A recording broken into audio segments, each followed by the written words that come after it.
Herbivores, the gentle giants of the animal kingdom, right? Well, no. From elephants to hippos to moose to everything in between, let's talk about some herbivore horror stories. Even though Halloween is over, it's been over for a long time. Anyways, let's get into it.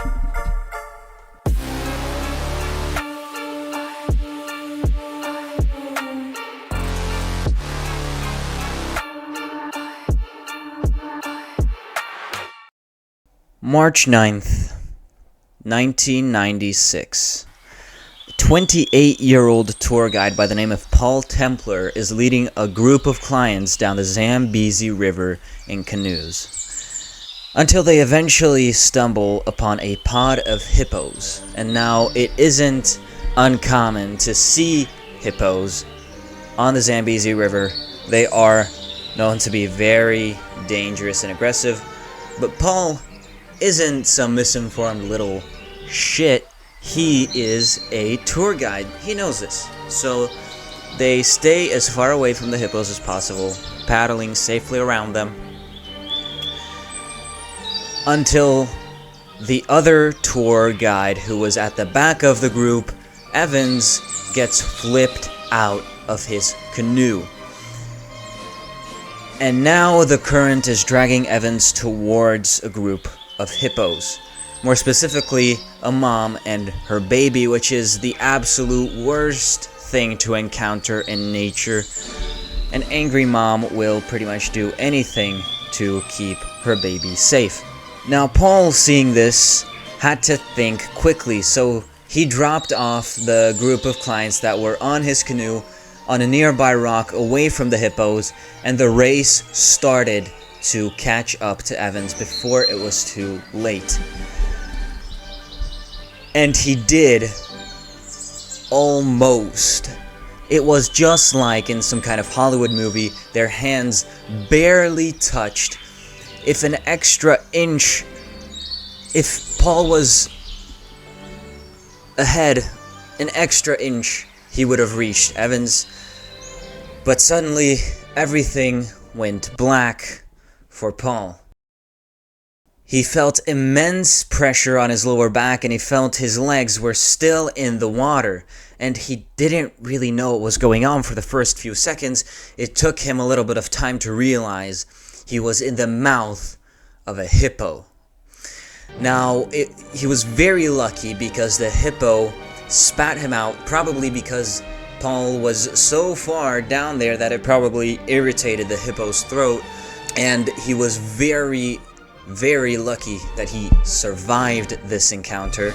Now, hippos, as I said before, are some of the most aggressive and territorial animals in the world, and they are extremely unpredictable. But there is another herbivore that is famous for its aggression and the amount of deaths it causes, so much so that it has been given the name Black Death. In March of 1998, a group of high school students from the Cincinnati Country Day School were on a field trip in the Masai Mara, the Kenyan part of the Serengeti. Most of the group is content resting in the shade for a bit, but a chaperone, Rick Wakeman, and two students, Doug and Tom, decide to go on a little sightseeing adventure. They want to do a little bit of exploring, but this turns into a very bad decision. They go on a path that is surrounded by tall grass, making it pretty much impossible to see anything from a distance. And they keep walking on this path until they suddenly see a Cape buffalo resting under a tree. Now, Cape buffalo are some of the most aggressive and territorial animals in the world, just like hippos. So much so that they even make lions question their life choices a lot of the times. Now, luckily, Rick isn't just some lunatic who randomly decided to venture out into the wild. He knew that this animal was dangerous, so he told the two boys that if anything were to happen, jump into the grass and hope for the best, because there is no outrunning a Cape buffalo. Now Rick wanted to get closer to the animal to get some good pictures, but it only took a few steps and the buffalo quickly jumped up and the chase started. Now Rick, following his own advice, quickly jumped into the grass, and now it was just the two boys being chased by this giant beast. Now Tom also jumped off the path, and Doug, seeing this, he thought to himself, well, I should probably do the same thing, because the buffalo was getting really close to him at that point. But the same thing that allowed Rick and Tom to escape turned out to be his downfall, because he wasn't really concentrating on what was in the grass.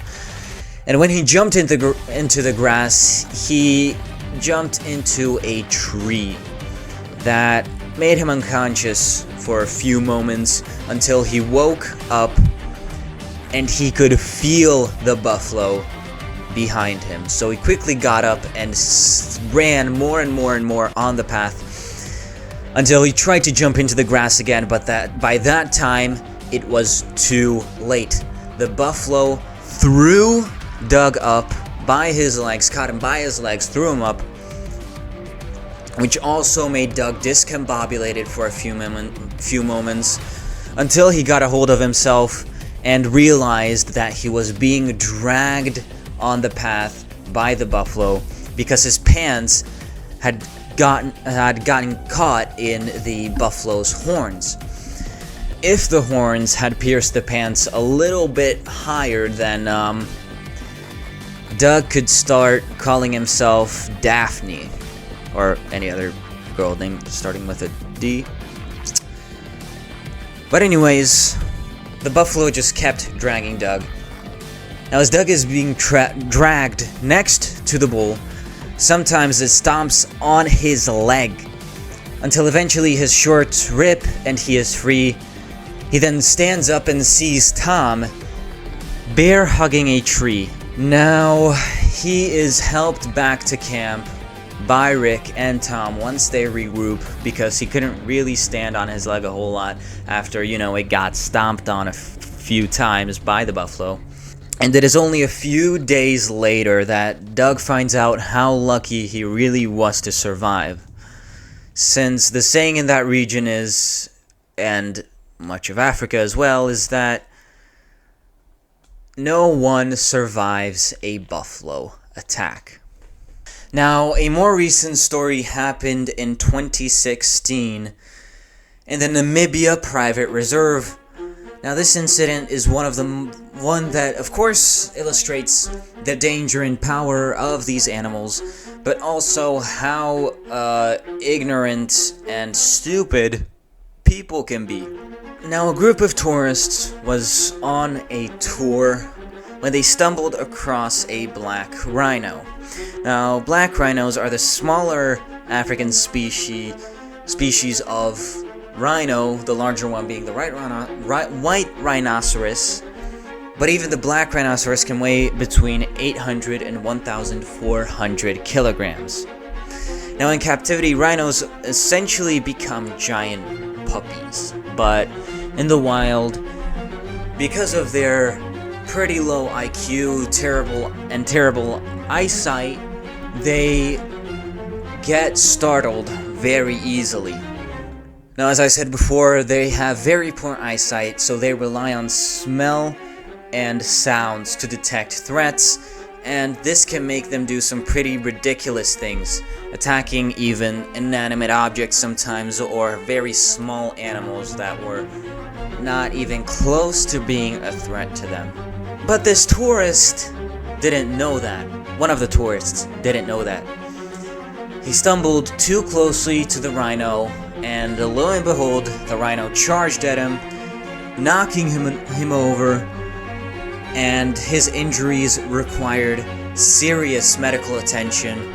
And now it isn't specified what injuries he had exactly. I think it's safe to assume that he probably had some very bad bruises, probably some broken bones, or at least some fractured bones. And I think this is a story that should warn everyone about, stay away from wild animals because they aren't there to be fed, pet, or messed with. They are there to survive, and this leads to them attacking people sometimes out of fear, out of not knowing what you are. They are not pets. They are not friendly. They don't know charity. They are there to do one thing, and that is survive, no matter the cost. Now let's move on to North America. And here live pretty much two giant herbivores that are pretty famous. The bison and the moose. Now, I'm almost 100% sure that almost 100% of bison attacks happen in Yellowstone, with there being many clips of tourists getting way too close to these beasts. And a lot of times, it makes the bison feel like this. Whoa, man, you're way too close! Okay, maybe not exactly like this. They don't use pepper spray. Instead, they use their massive head and powerful body to cause severe injuries and sometimes death. But what about the other North American giant, the moose? Well, I've got two little examples to show what these animals can do. In Big Cottonwood Canyon, Utah, there have been many reports of moose encounters, some of which more harmless, some are much more severe, and one ended with a mountain biker fighting for his life. He was just biking in the early morning on one of the many trails of this area until he came face to face with a bull moose. Now, this biker knew about the dangers of this animal and stopped at a safe distance around 50 yards away and waited for the animal to move on. But moose can be a bit stubborn sometimes, and the moose did not want to move. So the biker eventually decided he would try to go around the giant beast. And this is when the moose decided it didn't want the man to have a peaceful biking session, so it flipped him off his bike and then started kicking him with his powerful legs before running off. This left the man with large bruises and a broken collarbone. But luckily, he was wearing protective gear, which most likely saved him from getting much, much worse injuries. Now, another moose attack happened in the beautiful land of Yellowstone, which is famous for its animals and beauty, but also for its very stupid guests, as I mentioned before. This example happened when a man saw a moose grazing next to a forested area and decided to ignore all precautions set up by professionals. Park rangers even came out and told him to get away from the animal. But like any stubborn idiot, the man just kept going until, unsurprisingly, the moose decided to charge and start stomping the man. Now, the park rangers distracted the moose and led him away from the man, but even then, he had to be airlifted and treated for broken ribs, a fractured wrist, and many bruises. Now, why did the man decide to get this dangerously close to a giant animal? To get a close picture of it, which seems to be a very common theme with a lot of these animals. Like, my God. There is a zoom feature on most of the phones. It is very useful. Anyways, let's just move on to the last gentle giant, which is also the largest land animal that exists today. Now, the ultimate example of a gentle giant is the elephant, being the largest land animal on the planet, and it often being associated with kindness and being gentle. But if an elephant decides to attack, the chance of death is very high. These are some of the most powerful animals on the planet, so much so that many of the animals I've already talked about that live in the same environment as it does cannot hold a candle to this thing. Now, there are many things that bring them into conflict with humans. For example, in India, they sometimes destroy crops, and this leads them into conflict with farmers. But they also get extremely mistreated for ceremonies, tourism, and many other things in that region, as well as Southeast Asia. Now in Africa, the biggest thing is obviously poaching, but there are many stories of poachers that actually got killed by the thing that they were hunting.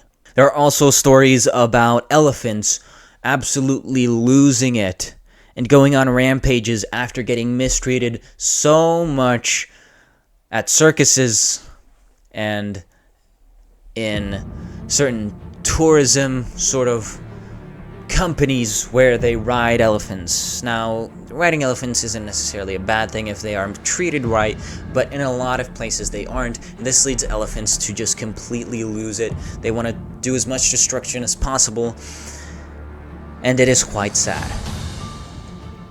Now, the story that I want to tell about elephants is one that illustrates just how intelligent they are, especially emotionally. This story takes place in India when a small elephant calf got hit by a train, and for the next few days the herd of elephants that calf belonged to destroyed so many things in villages, injured many people, destroyed so much property. But this shows how empathetic they can be and how intelligent they are. They knew that humans were the cause of this. They knew that they didn't like humans because they were the ones that killed their new herd member. And this led to them to, sure, somewhat unrightfully, because accidents happen, but they don't know that. And they did some pretty destructive things. But there's another big thing that causes elephants to attack people, and it is something called must. And it looks something like this. When there is this little liquid-seeming thing flowing down male elephants' faces, it means that their testosterone production is through the roof because it's the mating season. This can lead them to do extremely terrible things. It makes them very aggressive, as well as, getting them in the mood quite a bit. And it also leads them to do some pretty awful things to rhinos, but we don't talk about those. If you see an elephant like this in the wild, then don't go anywhere near it.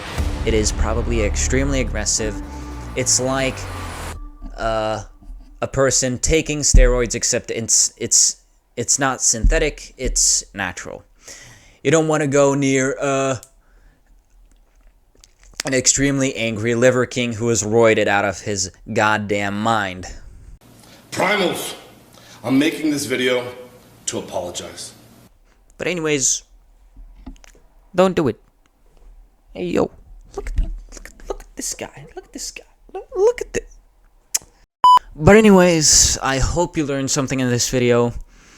The core thing to remember is to just keep a safe distance from wild animals like this, from herbivores. If you don't go near them, they won't feel in danger most of the time. And as I said before, they don't know charity. They can't tell if you aren't dangerous. They're fighting for their lives every day. And if that means that they will defend themselves even when they don't really need to, they will. They still will. Anyways, like, subscribe, all that, and have a good day. That's all I have to say.